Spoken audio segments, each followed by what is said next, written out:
श्री राधे राधे। भक्तों, महान जो शक्तियाँ होती हैं, जो महापुरुष होते हैं, जो महान शक्ति धारिणी माताएं होती हैं, उनके सामर्थ्य का पता जल्दी से किसी को चलता नहीं है। और जब उनकी शक्ति प्रकट होती है तब लोग चकित हो जाते हैं और जो मन में आता है सो ही उनसे कराना चाहते हैं। कल आप श्रवण कर रहे थे कि माता कुछ खाती नहीं थी, बहुत दिनों तक कुछ नहीं खाती पीती थी। तो एक भक्त नीलू नाम का जो था, उसको कष्ट हुआ। वो आग्रह करता है माता जी को कुछ खा लेना चाहिए। आखिरकार माता जी ने कहा ठीक है, मैं खाऊंगी, ले आ। तो थाली भर भर के लाना शुरू किया और माता जी पलक झपकते खा जाती थी। पलक झपकते एक थाली का भोजन चट कर जाती थी और नीलू लाता रहता था। और कितनी थालियां भर भर के भोजन लाया और सब माता ने खा डाला। यहाँ तक कि सब भोजन समाप्त हो गया। अड़ोस पड़ोस की दुकानों से, चाय की दुकान से, खाने की चीज़ें जितनी भी लाता गया, दुकान का भी सब सामान समाप्त हो गया। नीलू बेचारा थक गया लाते लाते, उसके चेहरे का रंग उड़ गया। उसके बाद उसने फिर कभी आग्रह नहीं किया कि माता जी खाना खाएं। सब लोग एकदम आश्चर्य में डूब गए कि ये तो कभी कुछ खाती नहीं थी, आज इतना खा लिया। और इतना सब शक्ति प्रकट होने के बाद भी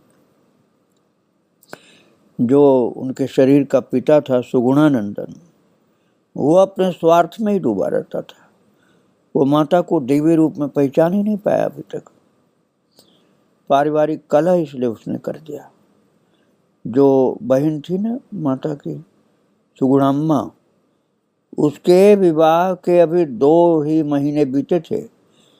वो जो सुगुणानंदन था ना पिता, उसका हट था कि मेरी बेटियों का विवाह होना चाहिए।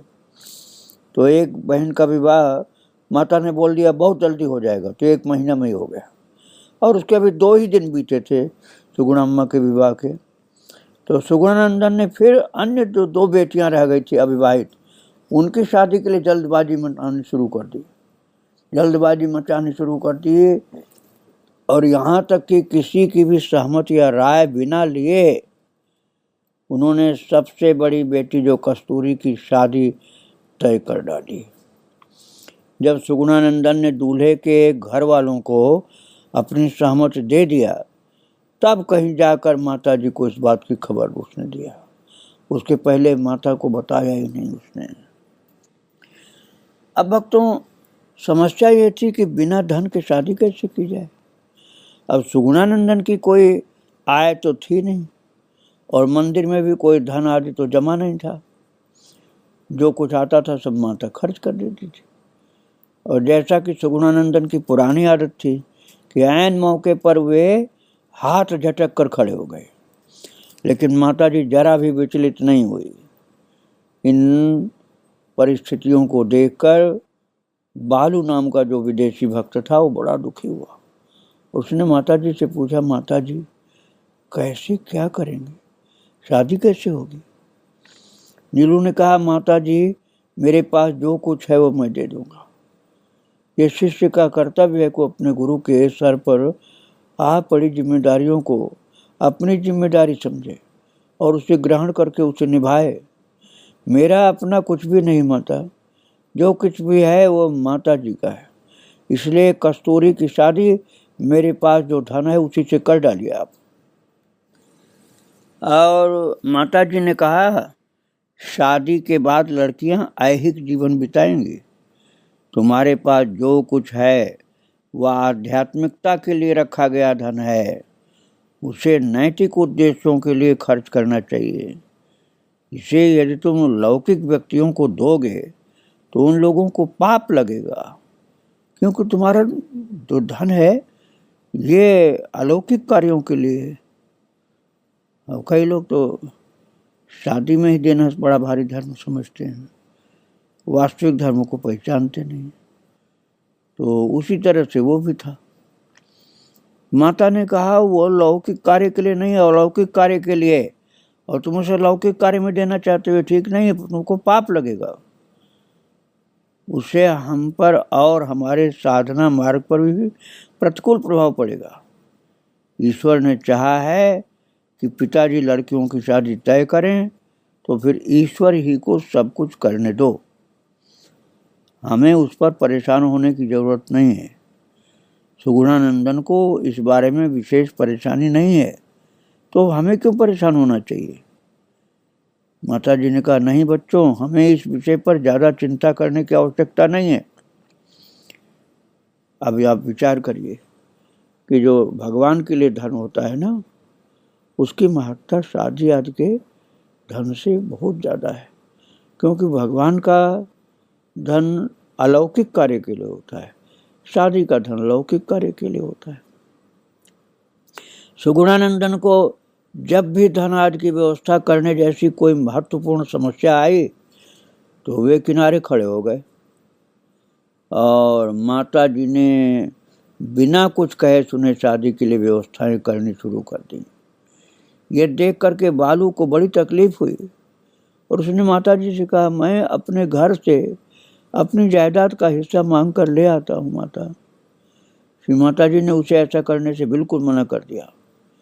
फिर बालू ने कुछ निकट के शिष्यों को सहायता के लिए पत्र लिखा। बाद में जब माता जी को इस बात का पता चला तो इस आचरण पर उसे डांटते ही उन्होंने कहा, बेटा, शांति और धैर्य से परिस्थिति का सामना करो, किसी भी बात पर उत्तेजित होने की जरूरत नहीं है। तो आखिरकार किसी न किसी तरह से अधिकांश तैयारियां हो गई। बस सिर्फ 5,000 रुपये की व्यवस्था अभी नहीं हो पाई थी और सब इंतजाम हो गया था। 5,000 रुपये आज का नहीं समझना आप। शादी के खर्चों के लिए इतने पैसे तो हाथ में होने जरूरी थे। लेकिन अचानक एक दिन मद्रास से किसी अज्ञात दानकर्ता ने 5,000 रुपये का चेक भेजा। अब ये बात कम से कम भक्तों 50 साल के लगभग पहले की है। तो उसने भी हाल ही में माता जी की महिमा सुनी थी, तो अपनी श्रद्धा भेंट स्वरूप वे रुपए उसने भेज दिया। तो 1980 के सितंबर मध्य में कस्तूरी के विवाह की पूरी तैयारी हो गई और विवाह हो भी गया। 3 महीने भी नहीं बीते थे कि सुगुणानंदन ने अगली बेटी सजनी का भी विवाह तय कर डाला। अभी उनका ध्यान विवाह ही, बेटियों के विवाह में ही था, क्योंकि अभी वो उनको न भक्ति थी न वैराग्य था। भक्ति हल्की हल्की थी, वैराग्य तो बिल्कुल नहीं था, ज्ञान भी नहीं था। और बेटी तक को अभी नहीं समझ पाए जो बेटी साक्षात देवी के रूप। और फिर हमेशा की तरह पूरी जिम्मेदारी का कठिन हिस्सा माता जी के कंधों पर जा पड़ा। दहेज और विवाह समारोह का खर्च और दुल्हन के लिए सोने के आभूषण बनवाना, ये सारी जिम्मेदारियां माता जी पर आ पड़ी। आपकी बालू को दुख नहीं, गुस्सा आया। माता जी भी सुगुणानंदन के व्यावहारिक रवैये पर अप्रसन्न हुई, लेकिन वे जरा भी विचलित नहीं हुई। उन्होंने सारी जिम्मेदारी बड़ी कुशलता से निभाई। और भक्तों, अचानक दूल्हे के लोगों ने ज़्यादा सोने की मांग की कि हमें और सोना चाहिए, और हमेशा की तरह पैसा सबसे बड़ा सवाल बन गया। माता जी इस बात से थोड़ा सतर्क रहा करती थी कि जो पैसा धार्मिक कार्य के लिए अलग निकाल कर रखा गया है, उसमें से 1 कौड़ी भी अन्य किसी काम के लिए खर्च न हो। हाँ, ये बात समझने की है भक्तों। ये बात भक्त ही समझता है। जो भक्त नहीं है ना, वो तो विवाह के कार्य को ही दुनिया का सबसे बड़ा कार्य समझता है। और भक्त समझता है कि जो भगवान के लिए पैसा रखा गया है वो भगवान के ही कार्य में खर्च होना चाहिए। उसमें से 1 कौड़ी भी सांसारिक कार्य के लिए नहीं लगना चाहिए। न ही वे कहीं से ऋण लेने देती थी। अब फिर क्या करते? इसी अवसर पर किसी पारिवारिक मनमुटाव की वजह से कस्तूरी अपने ससुराल से इडमंडेल घर में आ गई। ज़्यादा सोने की मांग को जान करके उसने कहा, देखो सजनी की शादी के लिए फिलहाल मेरे गहने ले लो और बाद में लौटा दोगे तो भी काफ़ी है। अब और कुछ नहीं, सिर्फ एक नेकलेस और अंगूठी बनानी रह गई थी। शादी के 2 दिन पहले ये चीज़ें बनी नहीं थी, लेकिन माताजी सदैव की तरह शांत एवं तटस्थ बनी रही। और भक्तों, अगले दिन सवेरे जब भाव दर्शन संपन्न हो गया, तब मंदिर की सफाई करते करते गायत्री ने भेंट में चढ़ाई गई वस्तुओं के बीच एक पुड़िया देखी।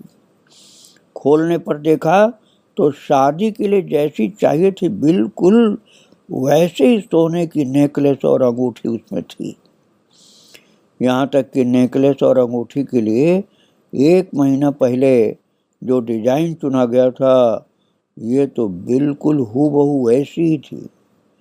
सो भला इसके अलावा और किसी सबूत की क्या जरूरत थी कि परमेश्वर स्वेच्छा से अनायास ही सारे कार्य संपन्न करा देते हैं। लेकिन घर के इस अंतिम विवाह में केवल यही अंतिम अड़चन नहीं थी। स्थानीय भक्तों में से कुछ लोगों ने सुगुणानंदन के सम्मुख आपत्तियां उठाई थी कि उन्होंने ऐसे विवाह से संबंध क्यों तय किया, ऐसे लोगों से जो एक जमाने में माता जी के और परिवार के शत्रु थे। क्या सुगुणानंदन को अपने हितैषियों और माता जी के भक्तों के बेटों में ऐसा कोई नहीं दिखा जो उनकी बेटी के योग्य हो? और शुभगन के कुछ मित्र ऐसे थे जो सुगुणानंदन की बेटियों से विवाह करना चाहते थे। अब वे लोग भी विरोधी हो गए।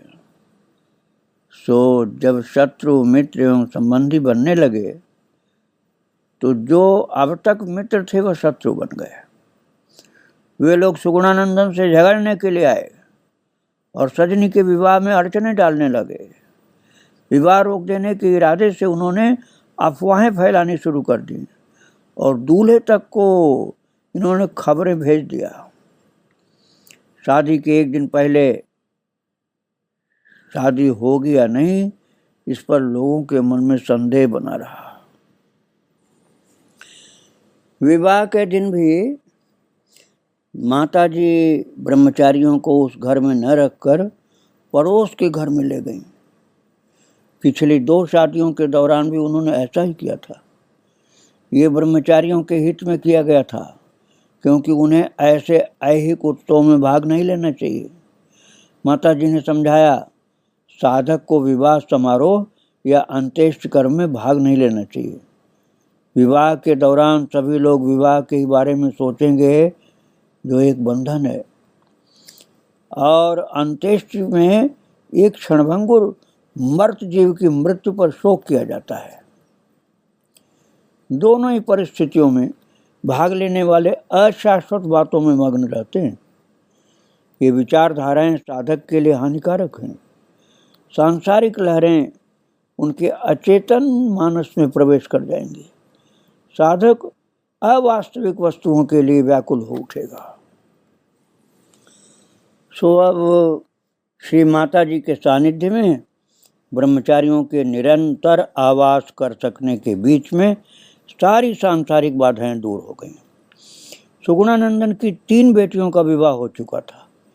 यही नहीं, उपद्रवकारियों और तथाकथित बुद्धिवादियों ने पूरी पराजय स्वीकार कर ली थी और एक एक करके वे पीछे हट चुके थे। उनमें से कुछ ने समझ लिया कि उनकी चालबाजियां निरर्थक हैं और सो सदैव के लिए उन्होंने उस संस्था का त्याग कर दिया। और जो बचे खुचे सदस्य थे थोड़े से, वे आपस में लड़ने झगड़ने लगे और इस प्रकार से अंधविश्वास उन्मूलन संस्था की स्वयं ही जड़ उखड़ कर खत्म हो गई। वे लोग जो सत्य और नैतिकता के विरुद्ध लड़ने के लिए आए थे, स्वयं अपने ही सर्वनाश का कारण बन गए। समग्र मानवता की मुक्ति और उन्नयन के लिए श्री माता जी की आध्यात्मिक सेवा के इतिहास में इन घटनाओं से एक नए चरण का सूत्रपात होता है। माता जी को वर्षों तक अपने रिश्तेदारों और उपद्रवकारियों के हाथों जो कष्ट और पीड़ा सहनी पड़ी थी, उसके प्रति उनका दृष्टिकोण अत्यंत विलक्षण था। एक दिन उन्होंने कहा, अपनी मिथ्या धारणाओं की वजह से वे लोग इस प्रकार बोलने और आचरण करने के लिए बाध्य हुए, ऐसे बाध्य हुए, और उसका कारण भी था कि वे आध्यात्मिक जीवन की महत्ता और लक्ष्य को समझ नहीं सके थे। ऐसी स्थिति में माता ने कहा, हम उनसे नाराज क्यों हों और उनसे घृणा ही क्यों करें, क्योंकि उनकी समझ अभी आध्यात्मिक नहीं है। ऐसा करना हमारे अज्ञान का परिचायक होगा। हम उनसे घृणा नहीं कर सकते और परिणाम स्वरूप केवल हमारे ही मानस प्रदूषित होंगे। हम अपने मन को प्रदूषित क्यों करें? अरे, नए खिले ताजे गुलाबों को देखो, ये कितने खूबसूरत हैं, कितनी मनोरम सुगंध फैलाते हैं, लेकिन उनके बढ़ने फूलने के लिए उन्हें हम देते क्या हैं? केवल थोड़ी सी उबली हुई चाय की पत्तियां और गोबर। उन खूबसूरत फूलों में और उन्हें दिए जाते खाद में कितना बड़ा अंतर है। क्या ये खाद उनकी सुंदरता और सुगंध के योग्य है? उसी प्रकार हम पर आते संकट वो खाद होती है जो हमें आध्यात्मिक रूप से शक्ति संपन्न बनाते हैं। इन सारी बाधाओं से हमारा मानस पूर्णतया खिल उठेगा, विकसित होगा। रात को झनकारते रहना झिंगुरों की आदत है, लेकिन उससे किसी की नींद नहीं आराम होती है। उसी प्रकार से परेशानी पैदा करना अज्ञानियों का स्वभाव है। इसलिए हमें ईश्वर से प्रार्थना करनी चाहिए कि वो उन्हें क्षमा कर दें। और लोग क्या कहते हैं भक्तों, कि अपनी करनी का फल पाएंगे, उनको दंड मिलेगा। लोग ऐसे बोलते हैं। और माता क्या बोल रही थी? ईश्वर से हम प्रार्थना करें कि वो उन्हें क्षमा कर दें और उन्हें सन्मार्ग पर ले जाएं। तुम सब कुछ ईश्वर को समर्पित कर दो और वही तुम्हारा पालन पोषण करेंगे। भक्तों, अब ब्रह्मचारियों की पहली टोली के लिए संभव हो गया कि वे श्री माता जी के चरणों में स्थायी आवास कर सकें, क्योंकि अपनी अन्य बेटियों का विवाह हो जाने की वजह से सुगुणानंदन को थोड़ा सा मानसिक संतोष प्राप्त हो चुका था।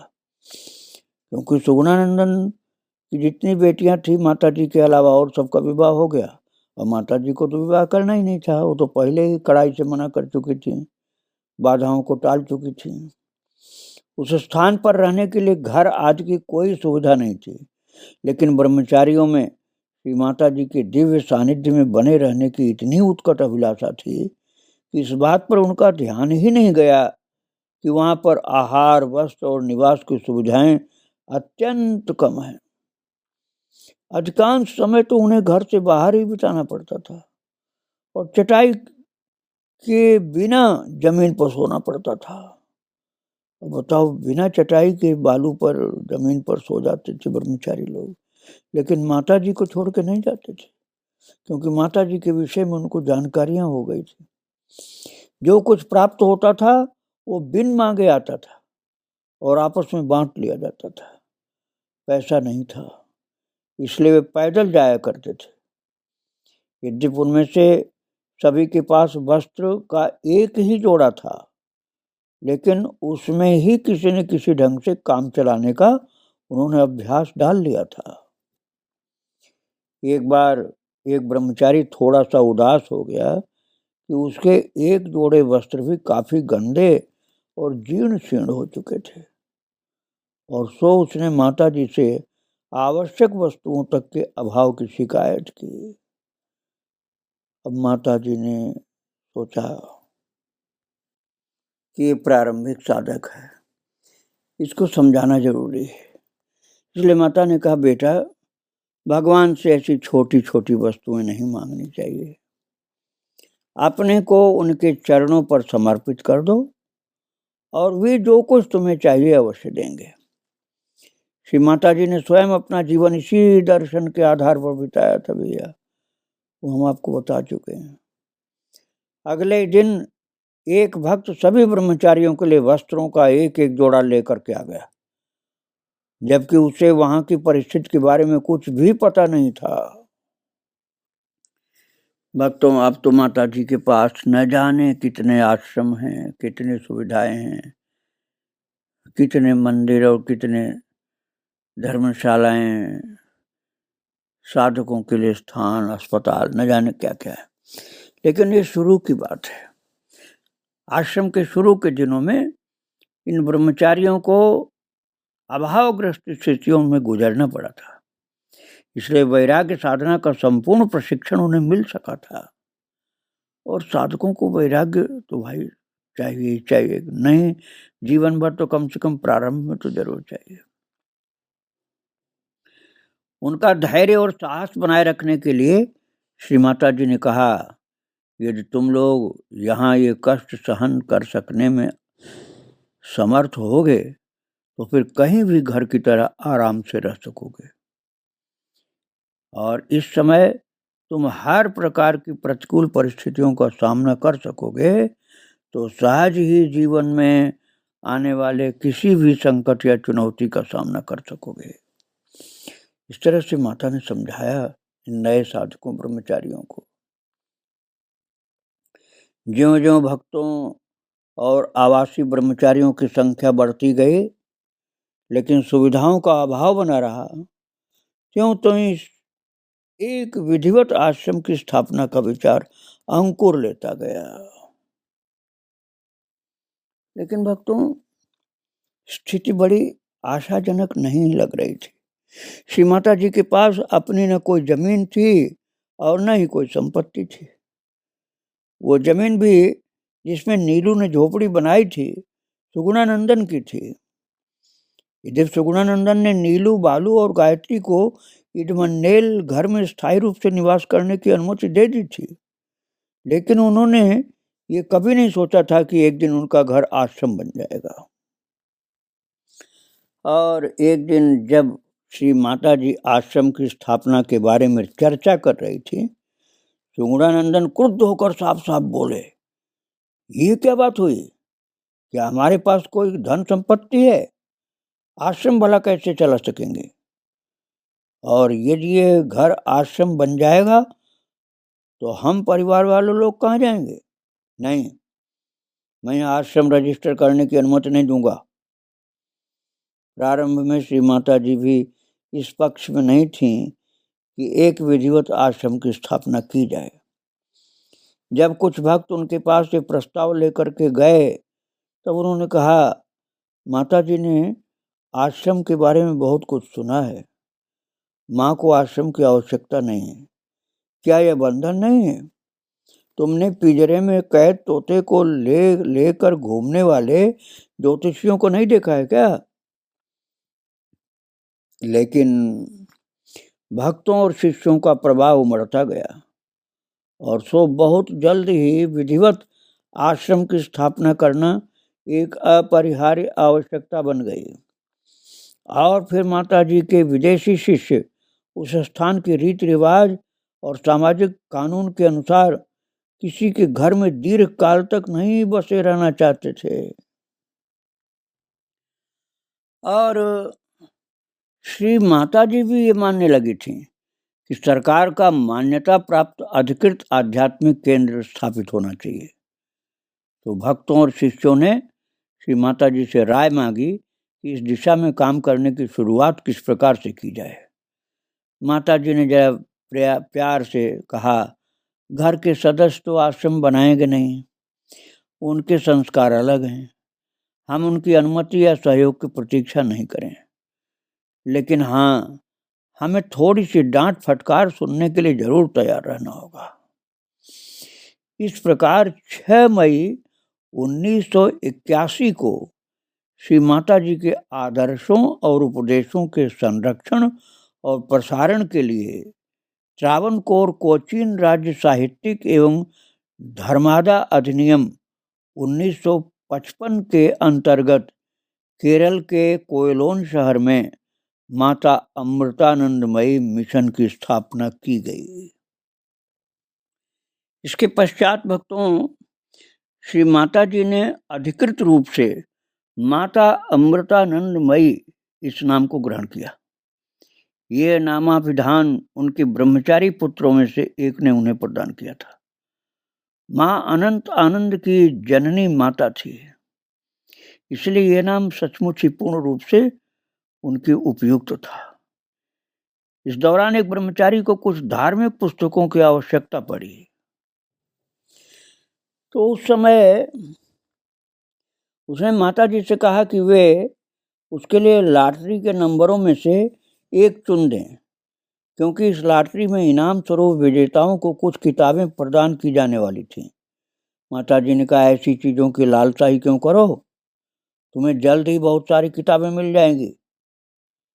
इस घटना के कुछ दिनों बाद ही नीलू ने तिरुवन्नमलई से अपनी अंग्रेजी और विविध भारतीय भाषाओं की 2000 से ज़्यादा पुस्तकों के संग्रह को वल्लीकाऊ आश्रम में से ले आने का निश्चय किया और उस आश्रम में 2000 पुस्तक इस प्रकार से आने का निश्चय हो गया।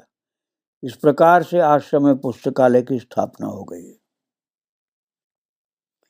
27 अगस्त 1982 को एक वेदांत विद्यालय की स्थापना हुई, ताकि आश्रम के वासियों को पारंपरिक वेदांत और संस्कृत भाषा का ज्ञान दिया जा सके। लेकिन इसके साथ ही साथ माता जी हमेशा ब्रह्मचारियों को ये स्मरण दिलाती रहती थी कि केवल पुस्तकीय ज्ञान की अपेक्षा ध्यान का महत्व ज़्यादा है। आश्रम की दिनचर्या में सभी आवासियों को 8 घंटे का अनिवार्य ध्यान का प्रावधान था। आज भी वो चलता है भक्तों, 8 घंटा ध्यान करना जरूरी है। माता जी कहती हैं ये आवश्यक है, और जो लोग अपना संपूर्ण समय ध्यान में व्यतीत करना चाहते हैं उन्हें हर प्रकार से प्रोत्साहित किया जाता है, और आश्रम में इस प्रकार के व्यक्तियों की संख्या काफ़ी है। माता जी कहती हैं, धर्मशास्त्र तो अपने आप में सूचना फलकों के समान होते हैं। वे साधन है न कि साध्य। साध्य तो उनसे परे की चीज है। कृषि विज्ञान का विद्यार्थी जो होता विद्यार्थी वो जानता है कि उसे बीज कैसे बोना चाहिए, कब और कैसे खाद डालनी चाहिए, कीटाणुओं का नाश कैसे करना चाहिए, वे फिर से न लग जाएं इसके लिए क्या उपाय करना चाहिए। इसी प्रकार से धर्मशास्त्रों के अध्ययन से हमें अपनी आध्यात्मिक साधना के लिए मार्गदर्शन उपलब्ध होता है। माता इस प्रकार से शास्त्रों से शिक्षा लेने की बात करती थी, न कि केवल वहीं रुक जाने की बात। माता के चरित्रों को आगे और मैं सुनाऊंगा। आज माँ को प्रणाम करके यहीं विराम दे रहा हूँ। श्री राधे राधे, जय श्री राधे।